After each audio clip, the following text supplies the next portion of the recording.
So So the discovery phase would be where the students having some of those initial learning about work and careers. They're learning about themselves. They're beginning to learn broadly about careers, so like perhaps using the career clusters model as a way to explore and learn about careers. Exploration going a little deeper, uh, taking that self-knowledge and that career knowledge, and then beginning to think about what courses do I want to take in the high school and perhaps in college? What work-based learning experiences can I get involved in? What am I going to do after I graduate from high school? And then learning about personal success skills. Navigation are the skills that help you know how to move into the workplace. Job seeking skills, interviewing skills, things of that sort.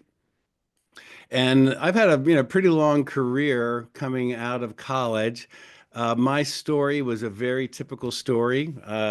I grew up in a family that valued education, valued college education, and it was almost something I never really even thought about other alternatives. I just, okay, I'm going to enroll in college. Back in the day, I live in Maryland, and we joke that back in the day, going to University of Maryland, you just needed to have a pulse and maybe not have a criminal record, and you could get into that state university. So I chose a college major. I did a work-based learning experience in radio, television, and film production as my college major. I did that the last year of my college experience, and I realized, gee, I don't really want to do this as a career. So I graduated. I was officially underemployed for a couple years. I got a couple jobs that didn't really require a college degree. And then I started thinking, okay, I have to figure out more of a direction and a career path. My wife, who I met in college, we had both interned at the same television station, and she met the author of this book called What Color Is Your Parachute? So at 24 years old, I started getting serious about figuring out a career path.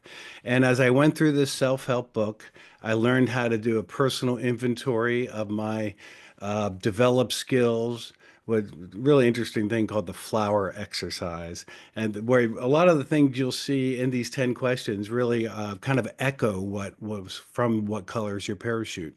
Learned about how to do professional networking and building out that as a process for finding a career path, doing informational interviews, and then moving on eventually to actually job interviews.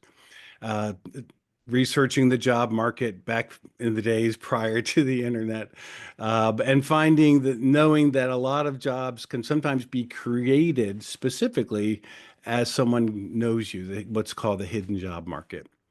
So this is still a phenomenal tool. I'm using mentoring a young man right now, and we're using this as a resource for that. But what you'll see then in preparing tomorrow's workforce, I did my best to kind of lay out what are the career navigation skills that ideally every high school graduate would have. One, they need to know who they are, their innate aptitudes and talents. And then they have to have some experience with exploring the world of work, using tools to explore careers and consider careers. They have to then be able to research and evaluate career options. They have to know about post-secondary education. It's quite mysterious if you don't have experience with post-secondary, how to apply, how to enroll, how to pay for, and then how to manage yourself as a college student or as a learner. And then getting into the job market, how do you seek, gain, and advance in employment? And then how do you learn and grow in the job, plan for the next job? And sometimes you just, for whatever reason, either the industry dries up or you just need a change. You might need to pivot to a new industry or a new career. That's why this is just not career exploration. These are a set of skills that are portable. You will use them throughout your entire work life. So that's why it's so important that we invest in helping young people develop these. So the 10 career navigation questions, and I'll go through these just about a minute or two each of them. And in the book, it's have a lot more detail. But these are really important questions. Some of them are pretty typical. Some of them are not as typical. The first one, well, excuse me, I'll step back. The person who's considered the parent of the career counseling movement is a gentleman named Frank Parsons, worked in the early 1900s in Boston with low-income young men, helping them figure out the beginnings of how they could find a better career path.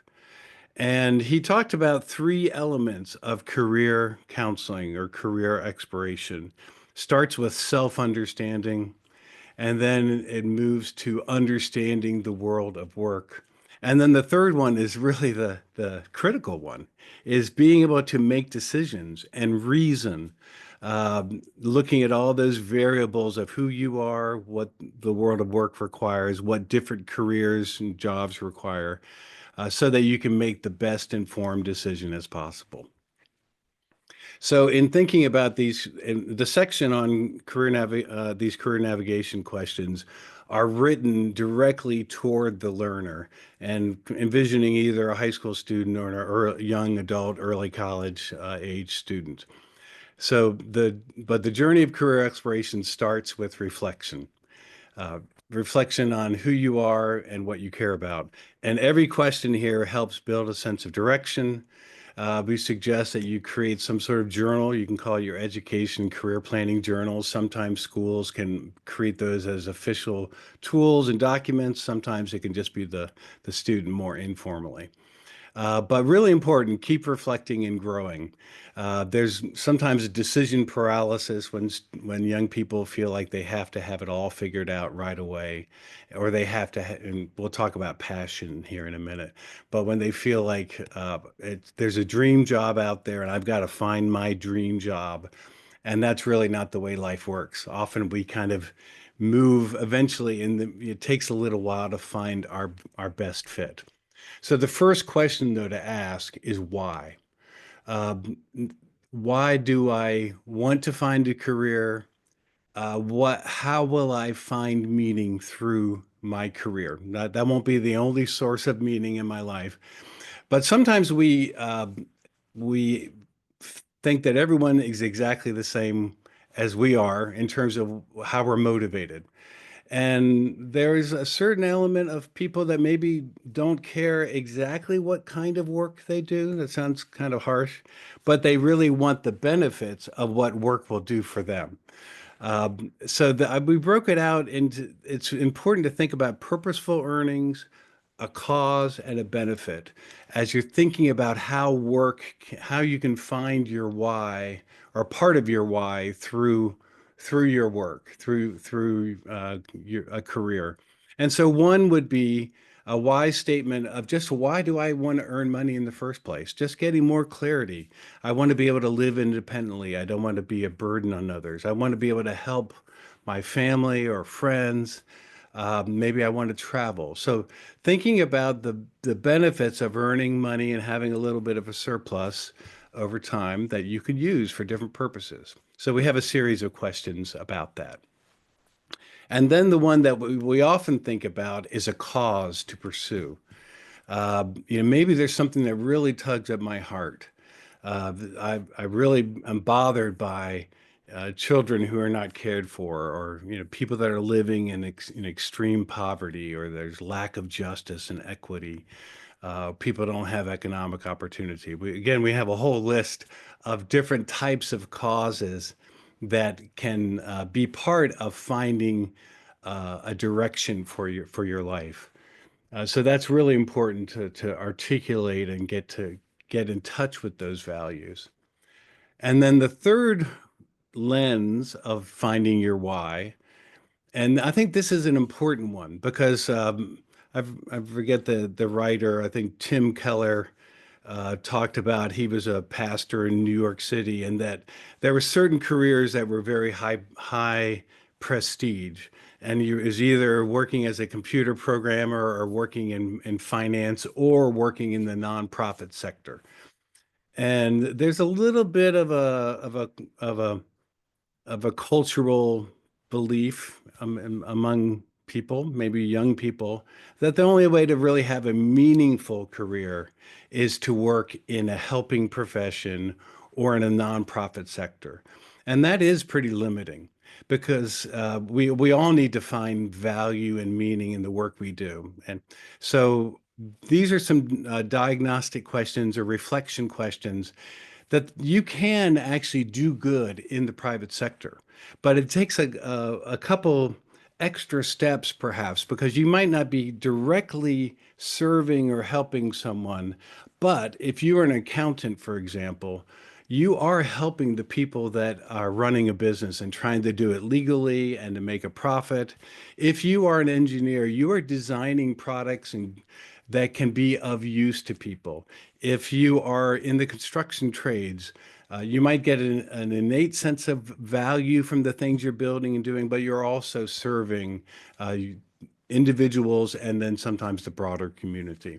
So those would be some things about finding what version of that why statement is going to be the most compelling and meaningful to you.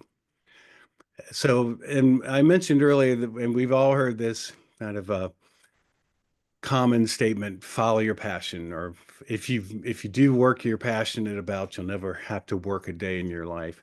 And that's a little bit intimidating for the typical teenager. When I was a teenager, and I think probably a lot of us I didn't know exactly what my passion for a career was. I knew I had things I really liked to do, but that's a little bit too high of a bar probably for most teenagers. But more of an encouragement that if you discover yourself and you keep exploring, you will find your niche. You will find something that you're passionate about, but you don't have to have that clearly identified um, at a young age. Okay, I took too long on that one. I'm going to speed up a little here. Do I believe in my ability to succeed? This is another question which is not one of your typical career exploration questions. This is based on reflecting the work of Dr. Carol Dweck about the fixed mindset versus the growth mindset. And this is such an important piece of success in life, knowing that I can grow through work, tenacity, resilience. I can develop my innate aptitudes and talents into skills, but also I can keep pushing and keep working and trying things in a career direction. And if I have a limited fixed mindset, then I will hit a roadblock and I will just think, "Well, I'm probably just no good at that." Versus I should just keep working at it. I know one of my early jobs, I had to really break through some challenges, and I finally developed some new skills and abilities that I didn't really know I had. And then I really enjoyed the work, but it was really difficult for a time there. And if I had a completely fixed mindset, I might have just given up. So it's really important that we show how mindset and career direction are very connected. The third one then gets into what are my natural talents and aptitudes? And you might have noticed, you might know that U Science, I used to work with U Science, and we put a big emphasis in that organization around a set of assessment tools. They call it a battery of assessments. They're not really your typical test, but they are tools for uncovering your aptitudes, such as spatial visualization, idea generation, sequential reasoning, inductive reasoning, visual comparison speed. And all of these innate aptitudes have different roles in various careers, and they've correlated those aptitudes to about all of the ONET careers. And that is an important factor in finding career fit. We all have jobs where we do things that feel more uh, natural to us, a little easier to get in the flow, and then we have certain things we have to do that we don't care for. Career fit doesn't say that everything you do in your work is going to always be a perfect match to your natural strengths. But a better career fit is where you get more alignment, where most of what you're doing or more of what you're doing is aligned to those natural aptitudes. So this is an important question of discovering your innate aptitudes. And then the fourth question is similar. Now, this is if for those of you who have been around career exploration for a while, there's a whole history of what are called interest assessments. They started the aptitude assessment strands start. They both started in the 1920s and kind of evolved since then. Dr. John Holland was really the developer of what's called the REASEC interest model, which I learned about maybe 15 years ago. Realistic, investigative, artistic, social, enterprising, and conventional. And what they've done with that model is looked at, again, I think all of the ONET jobs, the Department of Labor's ONET, which is the national database, and they've identified elements of those that are realistic, which is kind of hands-on, active. Investigative is more researching and deep analysis. Artistic, both visual and musical, performing arts. Social is our elements where you're really helping people and working with people, but particularly the helping professions, education and healthcare are very strong in the social. Enterprising is a little bit more of leadership and entrepreneurship, and conventional is highly organized and structured. And so all of us have certain dispositions toward types of work. And so the nice thing about this model is you do a self-assessment to get a sense of what you're leaning toward. Like for me, I'm actually artistic is my highest, and then enterprising, and then investigative. So you get a sense of the kinds of work you like to do, and then you also can see how that matches up to these occupational descriptions in the database. So the two things, the aptitudes and the work personality is what I've dubbed it. Um, those two pieces are really part of understanding yourself, and then it helps you start to see what might be a good career fit.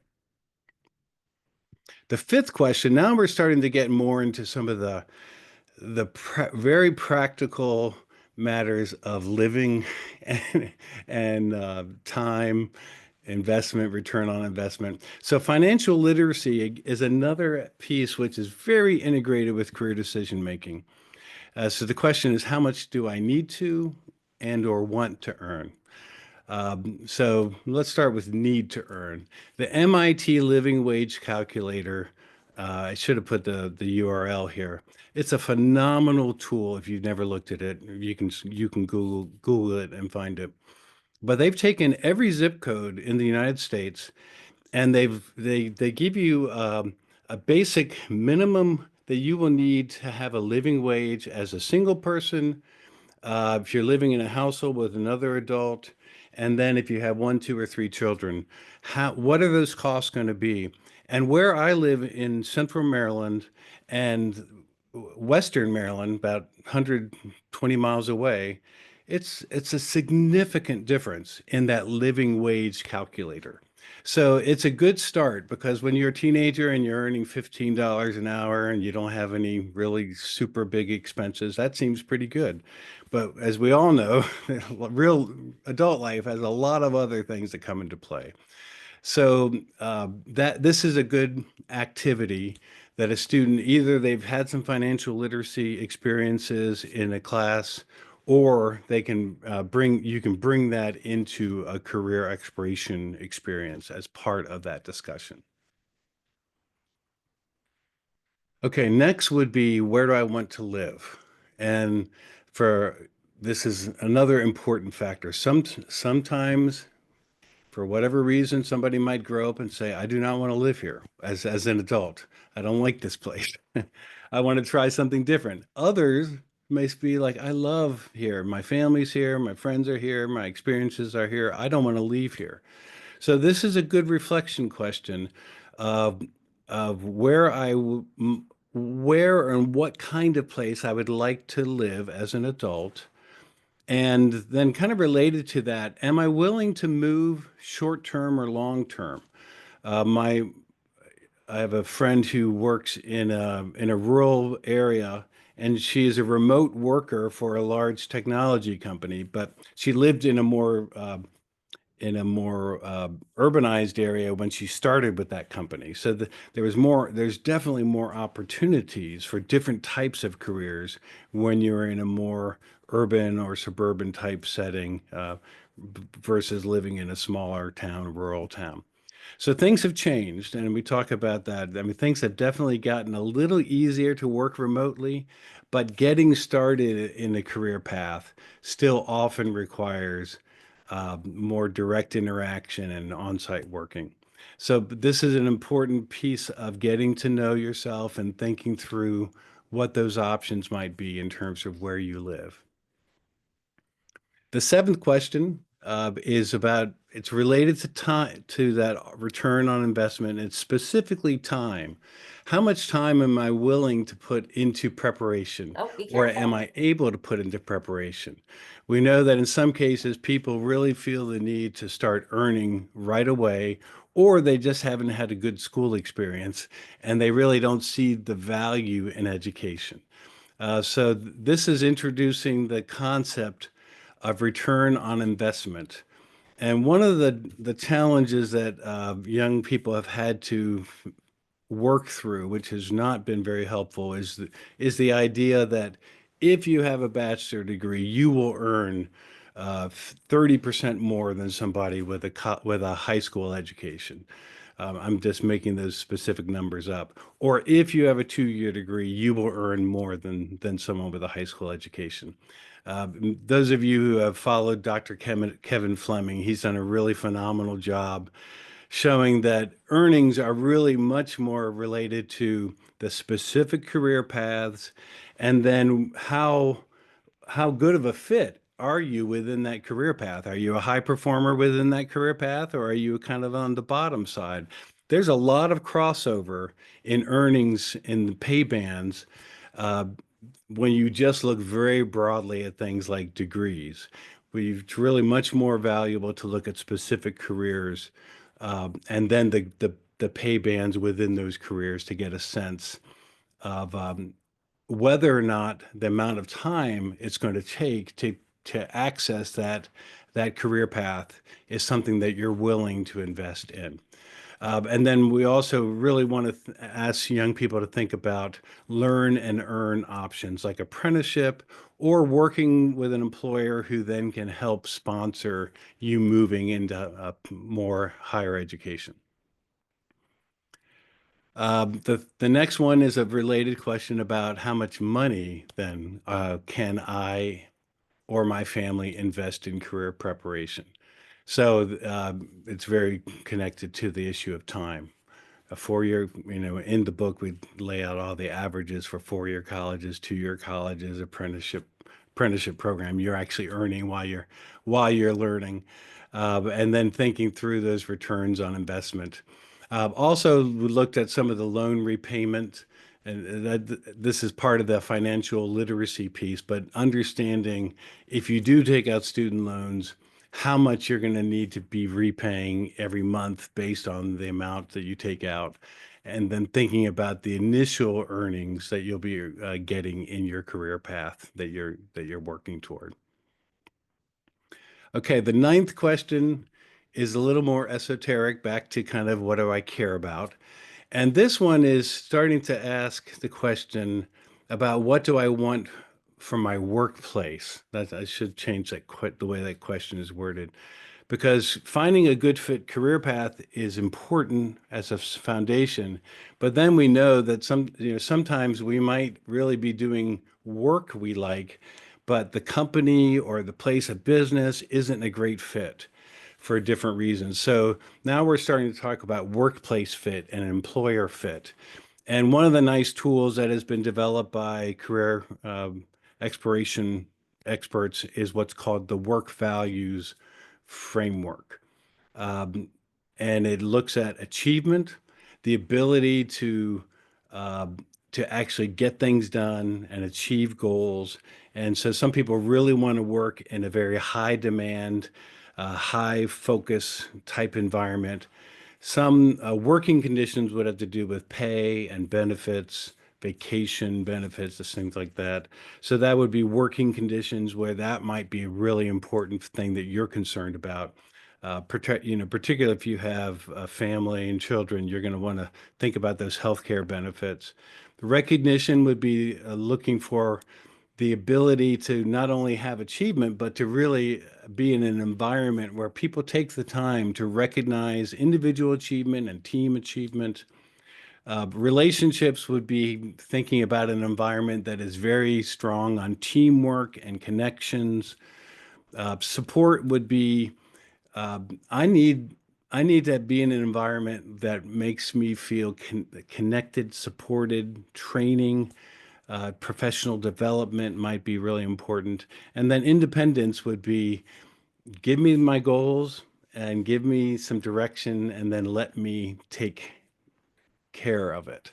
So these are not exclusive of each other, but the vocabulary of work values can uh, help you start to think about the things within a workplace that are going to be more important or less important to you.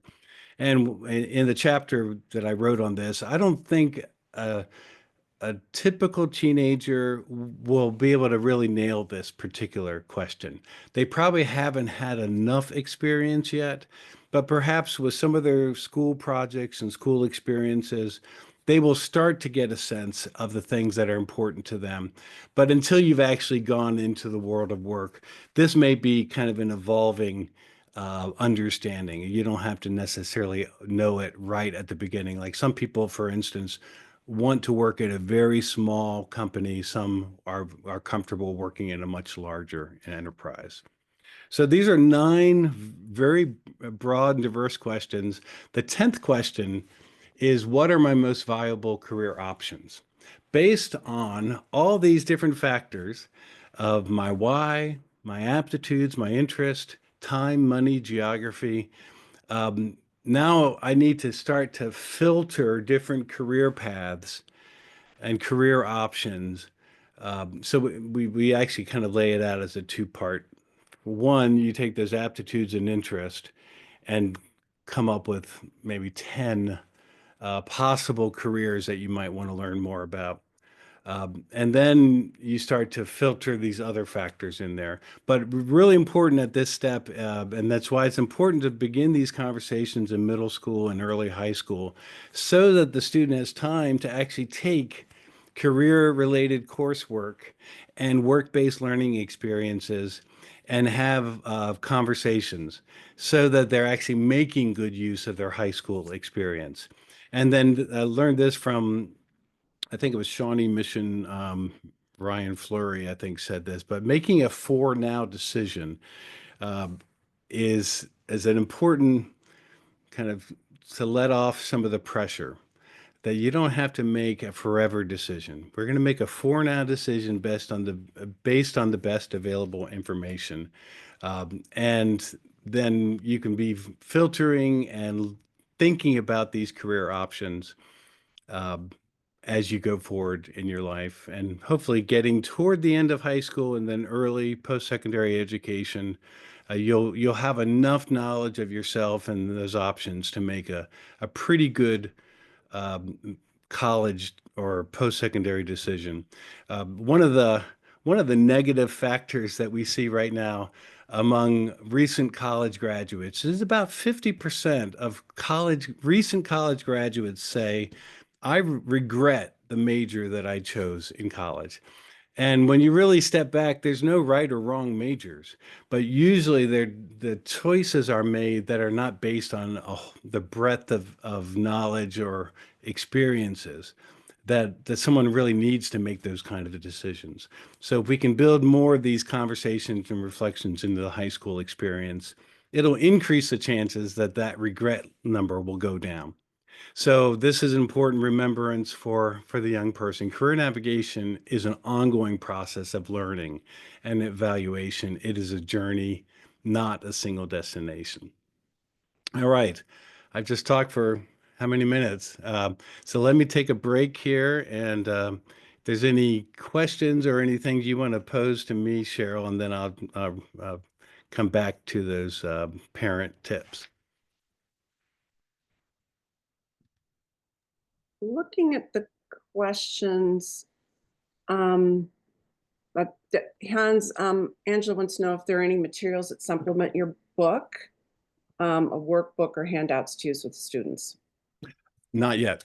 I have developed in a past project, I developed a career exploration journal, but I haven't created one that I'm able to share out. But I do want to do that. So, but Angela, please get in touch with me and let's talk about that. Let me see. And I know that after today's session, we're going to be sharing two additional PDFs, I believe you mentioned. Mhm. Can you tell us a little bit about those? Yeah. Yeah, very simple. I just took the two chapters that today's content is drawn from, and I just created a two-page summary so of each of those. So you'll get more from the book, but if you just want the two-page summary, that's great. Excited to share it with you. Okay, Larissa has a question. Larissa, would you like to ask it or? Sure, I can ask it. So in our community, we have, well, a board member, and some others who really say that that pathways are a way to funnel students in to blue collar, without giving them college options. Mhm. I feel like we explain it in all kinds of different ways, and nothing really gets through. So just want to know how you might explain it, and we'll see if we can build on that some here. Thank you. Yeah. Well, that's really interesting, and that's part of the reason why I personally stopped using the pathways terminology 5 years ago, because I did hear that pushback, that we're locking you into a pathway when you're 15 years old, or as you said, it's really just kind of code for non-college jobs. So that's why I believe that a strong emphasis on career navigation skills for all students is is the right message for middle and high school to help every young person. I mean, in chapter 2 of the book, we talk about all the what I just said. 50% of college graduates regret their majors.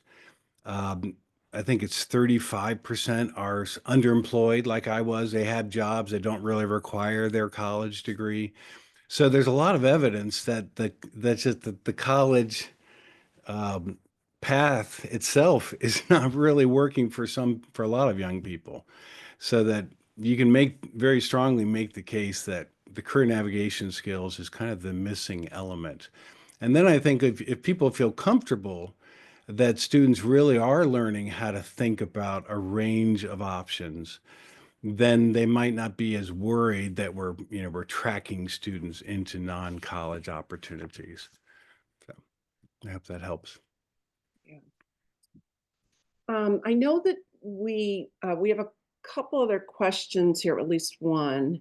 Let's ask that, and then I know that we also shared that you'd be talking about the parent Yeah. components. We and Hans can stay on a bit longer, if you all can too, to hear about that. So the next question from Jerry Irving is, what % of high school guidance counselors in your estimation follow these 10 questions? Probably all 10 of them, maybe not many. Yeah. So that's why I'm suggesting them. Um, but I don't have any way of really knowing that, but probably not. There's probably mostly what's my work personality, which is a standard assessment. Maybe how much do I want to earn? And then just basically, what are the career paths that might fit based on my work personality? So probably just two or three of these questions.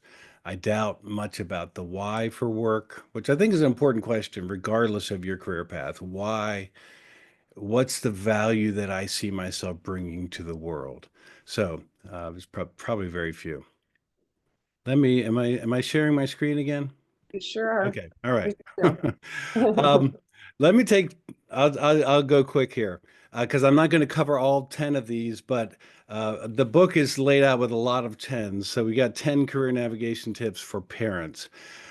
This is my family at a wedding of my youngest daughter, and all middle class, well educated. Not one of us in this picture, the little kids, hopefully will change things for them, but not one of us got any significant career counseling, career navigation skills as part of our public education. So parents have to be advocates for their children and have to be informed advocates. I was not an informed advocate. I knew a lot about career technical education, but I didn't know actually the whole career development process until about 7 years ago. And it's unfortunately my millennial children, the things I've learned now, they may not have cared anyhow, but the things I've learned here and lay out for parents are somewhat based on the things I've learned along the way. But I'm just going to cover a couple of these because of the time. But one is that every parent, to some degree, needs to start to learn more about careers. We all have a pretty narrow view of the world, and whether we think, well, these are the careers I've experienced, or just a little bit of that filter, like, well, the only way to be successful is through this type of education. So every parent should try to learn a little bit more about manufacturing, IT, healthcare, different career fields. And we suggest some of the tools, such as ONET and the career clusters model from Advanced CTE. UScience has a great tool. And I will be creating at some point an ebook specifically for parents to try to simplify this as much as possible and make it accessible. So that's step one, become a little better informed about the variety of career paths that are available. And then the tip two is that what do our schools actually do relating to career exploration?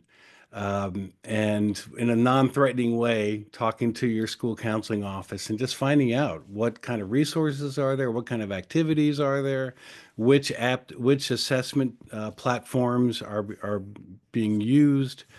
And ideally, these things would be happening earlier than later, because once we know kids get into middle school and high school, they aren't as receptive to mom and dad's input. So, if your school does have a system, ask whether there's a parent viewer authorization. A lot of the systems do allow parents to view their child's career exploration tools. And then I'm just going to jump ahead to tip 7. This is one that many of us have heard when we were the kind of students who said, "Why am I having to learn this?" And someone said, "Well, you'll need it for the college admissions test or the college application, or you need to take this course so you can get into college." And I think more and more young people we know that more and more young people are very open to a variety of options. There's been a drumbeat that the college is not can actually be detrimental in some fashion if you take on too much debt and then you don't finish or you don't get into a career path to pay off those loans. So there's a lot more skepticism about the go to college message than there used to be. So in terms of from a parent perspective, hard work in school is really about developing character and habits. It's not just about getting into college. So kind of a messaging shift for parents might be helpful. And then the 9th tip that we talk about is what I mentioned earlier about the growth mindset. I was talking to a relative just the other day about Carol Dweck's book, Mindset. And as powerful a tool and the knowledge in that book is, it is not widely known. So he right away put it on his Audible playlist, and he's going to dig into that. But persistence and growth mindset, a really important part of developing your career path. And as a parent, particularly, I would like to get this into the hands of more parents of elementary students so they can begin thinking about this earlier and start having those active conversations. So that's that parents can really believe in their child's potential and be part of that solution.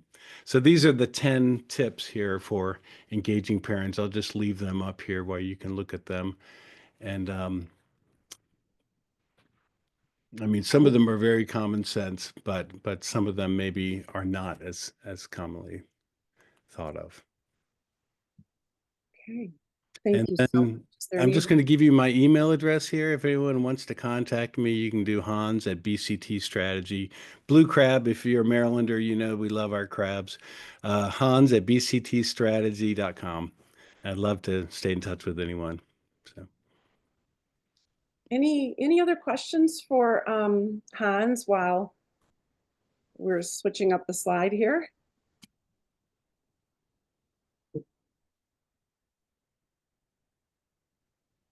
Thank you, everyone. Appreciate it. Well, thank you all very, very much for joining us.